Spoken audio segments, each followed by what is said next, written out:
राधे राधे दोस्तों, स्वागत है आप सब लोगों का आज की हमारी हिंदी की क्लास में, जिसमें हमने अर्श से फर्श तक सफ़र करने की ठान ली है। तो सबसे पहले आप सब लोगों को नवरात्रि की ढेर सारी शुभकामनाएं। माता रानी आप लोगों को सद्बुद्धि दें और आपके जो भी सपने हैं वो पूरे हों। और हाँ, निष्ठा और विश्वास के साथ और मेहनत के साथ पढ़ाई कीजिए, यकीनन माता रानी आपकी ज़रूर सुनेंगे। तो चलिए, आज का जो हमारा टॉपिक है वो क्या है कि आज हम पढ़ेंगे कारक। कारक के बारे में आज हम पूरा डिटेल से पढ़ने वाले हैं, तो वीडियो में लास्ट तक बने रहिए। सो फर्स्ट ऑफ ऑल हमारा जो होता है, क्या होता है कारक। हम जानेंगे कि कारक क्या होता है। तो संज्ञा अथवा सर्वनाम की वह अवस्था जो किसी वाक्य में क्रिया के साथ संबंध को प्रकट करता है, वही हमारा क्या कहलाता है, कारक अथवा परसर्ग कहलाता है। तो अब हम जानेंगे कि कारक, तो अगर कहीं पे आपको मिल जाए कि परसर्ग क्या होता है, तो ये समझ लीजिएगा कि जो आपका परसर्ग होता है वही आपका कारक होता है, और जो आपका कारक होता है वही आपका परसर्ग होता है। तो हिंदी में जो है कारक की कुल संख्या कितनी होती है, 8 होती है। हिंदी में कारक की संख्या कितनी होती है, हिंदी में कुल कारक कितने होते हैं, 8 होते हैं।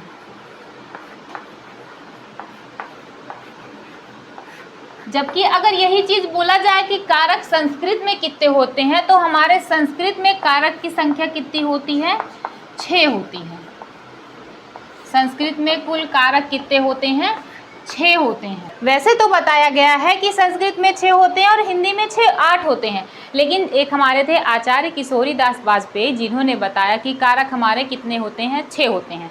तो ये आप लोगों ने समझ लिया। अब हम क्या करते हैं कि हमारे जो जितने कारक हैं और उनके जो चिन्ह हैं, चलिए वो देख लेते हैं। उसके बाद एक के बाद कौन से कारक क्या होता है, किसका प्रयोग कहाँ किया जाता है, वो सब देखेंगे। तो चलिए शुरू करते हैं। तो देखिए हमारा पहला क्या होता है, जैसे यहाँ पे लिख लेते हैं हम कारक, और यहाँ पे क्या लिख लेते हैं, चिन्ह।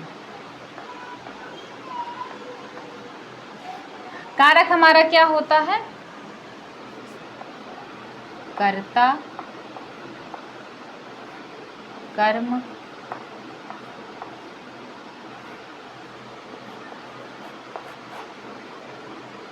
करण,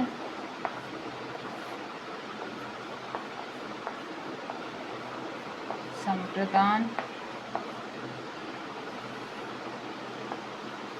अपादान,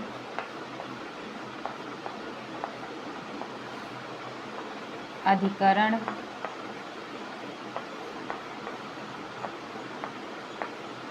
और संबंध, और हमारा लास्ट में कितना हुआ, 1 2 3 4 5 6 7, और क्या बचा हमारा, संबोधन। हमारे कितने कारक हो गए आपके, 8। हिंदी में कितने होते हैं, 8। हमें इन्हीं 8 को पढ़ना है। तो कर्ता का जो चिन्ह होता है वो क्या होता है, देखो ऐसा पढ़ा जाता है, कर्ता ने कर्म को करण से के द्वारा, से या फिर के द्वारा, मतलब ये इसमें से कोई भी चिन्ह आ जाए तो आप समझ लेना वहाँ पे क्या होता है, करण कारक होता है।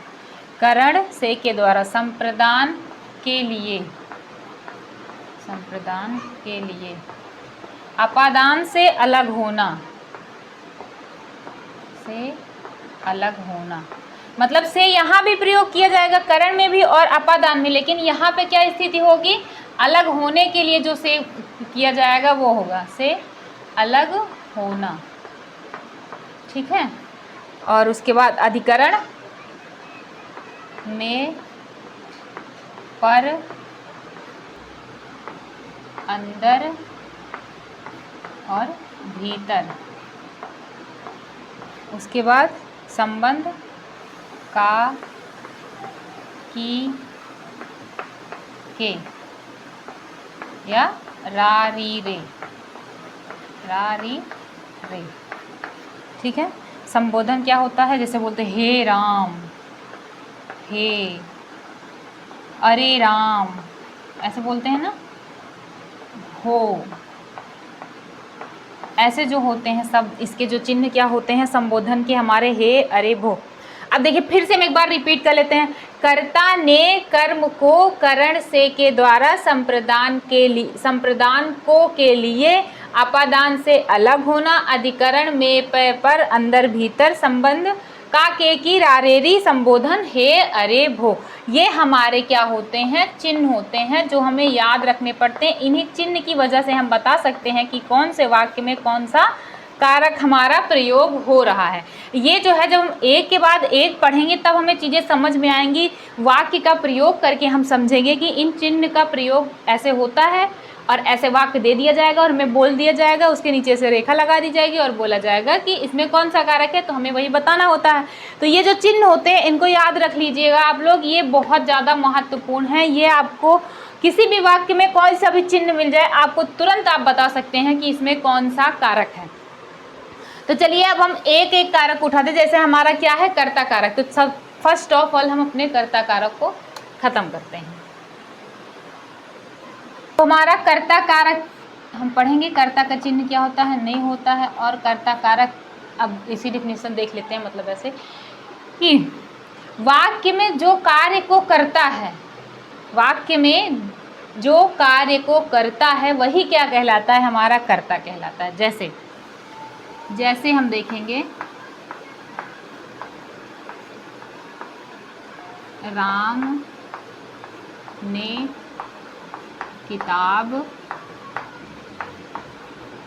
पढ़ी, तो देखिए इसमें कर्ता क्या है, किसने किताब पढ़ी, भाई किसने पढ़ी, राम ने पढ़ी। किसने किताब पढ़ी, राम ने पढ़ी। तो राम हमारा क्या है, कर्ता है, और कर्ता के साथ हमारा क्या लगा है, ने लगा है। ने हमने देखा तो हमें पता चल गया कि इसमें क्या होगा, हमारा कर्ता कारक होगा। ये हमारा कंफर्म हो गया।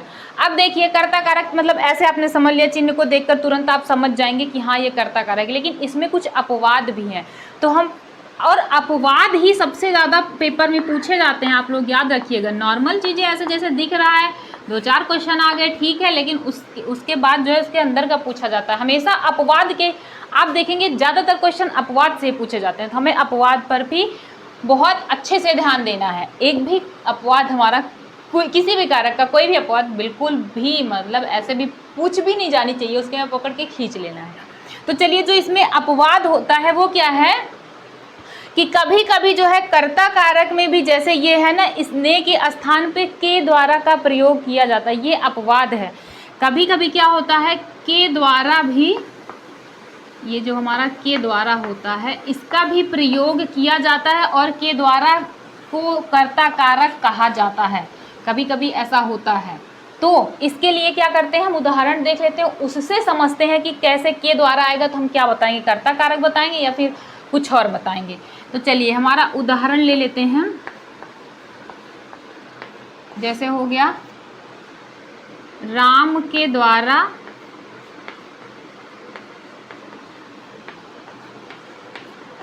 रावण मारा गया, राम के द्वारा रावण मारा गया। अब देखिए राम क्या है, करता है, राम के द्वारा रावण मारा गया, वहां पर क्या होगा, हमारा कर्ता कारक ही होगा। ये याद रखिएगा, के द्वारा ये भी हमारे कर्ता कारक में ही आता है। दूसरा हमारा क्या है, कर्म कारक।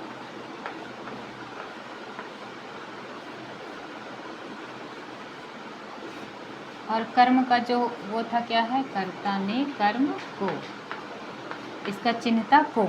अब देखिए हम देखते हैं कि कर्म कारक क्या होता है। कर्म कारक होता है हमारा वह वस्तु अथवा व्यक्ति जिसमें वाक्य पर की गई क्रिया का प्रभाव कर्म पर पड़ता है, वह क्या कहलाता है, हमारा कर्म कारक कहलाता है। सो कर्म कारक समझने के लिए हम सबसे पहले लेंगे इसका क्या, एग्जाम्पल। जैसे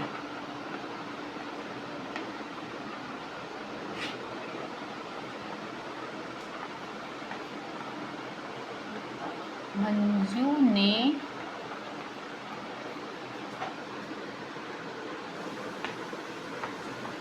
सीमा को बुलाया। अब देखिए इसमें क्या है, कर्म पर प्रभाव पड़ रहा है कि नहीं। मंजू क्या कर रही है, सीता को बुलाने का काम कर रही है, कुछ तो कर रही है ना, क्या कर रही है, सीता को बुलाने का काम कर रही है। कर्ता ने कर्म पर प्रभाव पड़ रहा है ना, कर्म को बुलाने का काम कर रही है, इसीलिए यहाँ पर क्या होगा, हमारा कर्म कारक होगा। अब हम यहाँ पर ने को देखकर कर्ता नहीं लगाएंगे, और जैसे अगर आता भी है तो पेपर में जैसे आ गया कि मंजू ने सीता को बुलाया, तो वहाँ पे क्या किया जाएगा, आपका ऐसे अंडरलाइन कर दिया जाएगा कि ये जो है इसके अकॉर्डिंग बताइए कि कर्ता है कि कर्म है, और इसमें बता दिया जाएगा इसके अकॉर्डिंग बताइए कर्ता है कि कर्म है। ठीक है, उसके बाद एक एग्जाम्पल हम और देख लेते हैं। जैसे हमारा उसके पहले जो कर्ता में कर्म देखिए था, राम ने रावण को मारा,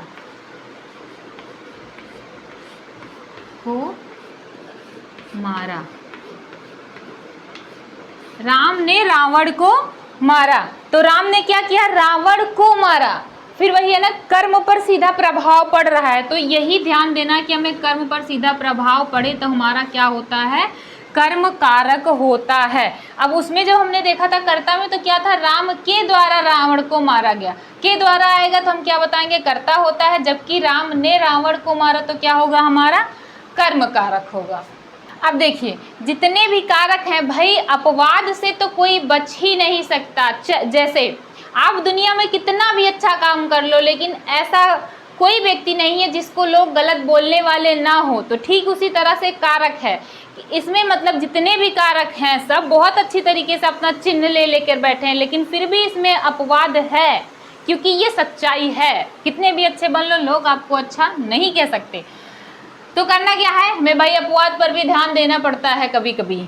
तो चलिए हम दे लेते हैं कर्म कारक का जो हमारा अपवाद है उस पर ध्यान दे लेते हैं, क्योंकि जो हमारे अपवाद होते हैं यही हमें आगे लेके जाते हैं। जैसे हमारे जीवन में कुछ लोग ऐसे होते हैं जो हमें देखना पसंद नहीं करते, हमारी बुराइयां करते रहते हैं, मतलब बहुत कुछ झेलना पड़ता है, लेकिन उन्हीं के कारण हम लोग आगे जाते हैं। तो हमें अपवाद पर ध्यान देना है, क्योंकि इन्हीं के क्वेश्चन है वही पेपर में पूछे जाएंगे। तो चलिए हम अपना अपवाद पढ़ लेते हैं। इसमें क्या होता है, कुछ ऐसे शब्द आ जाएं, जैसे आएगा आपका चारों ओर, और तीनों ओर, मतलब ढका हुआ कुछ ऐसे बात बताए ना, तीनों ओर से, चारों ओर से, और कहीं जाने की बात हो, कहीं जाने का बोध हो रहा हो, कहीं जाने का बोध हो रहा हो, तो वहां पर भी क्या होगा, हमारा कर्म कारक होगा। अब देखिए जैसे उदाहरण हम देख लेते हैं, हमारा क्या है, जैसे पहला वाला देख लेते हैं, घर के चारों ओर क्या है, मैदान है, घर के चारों ओर मैदान है। तो घर के चारों ओर, जहां चारों ओर आया वहां आप तुरंत समझ लीजिए कि क्या है, हमारा कर्म कारक है। उसके बाद सेकंड वाला देख लेते हैं हम, जैसे राम, सीता और लक्ष्मण वनवास गए। क्या हुआ, यहाँ किसी के जाने का बोध कर रहा है ना, तो क्या होगा, हमारा कर्म कारक होगा। इतना आप लोग याद रखिएगा, इसे पढ़ लीजिएगा अच्छे से। और हाँ, अपवाद पे बहुत ध्यान दीजिएगा। जैसे कि मैंने आप लोगों को बताया, अपवाद ही हमें आगे ले जाते हैं, ठीक है। और पेपर में अपवाद के क्वेश्चन ही हमें नंबर दिलाते हैं। सो हमें क्या करना है, हमें इन्हें पूरा तरीके से जितना मैंने पढ़ाया है, हम लोगों ने जितना आज पढ़ा है वो हमें कंप्लीट करना है। उसके बाद इंतजार करना है कि मेरी नेक्स्ट वीडियो कब आएगी, और जो 6 हमारे कारक बचते हैं वो होगा अगली वीडियो में उसका डिस्कशन। सो इसको पढ़ते रहिए और चैनल को सब्सक्राइब कीजिए, लाइक कीजिए, शेयर कीजिए, कमेंट कीजिए, और कमेंट में ये बताइएगा कि आप लोगों को आगे किस टॉपिक पर वीडियो चाहिए। तब तक के लिए जय हिंद।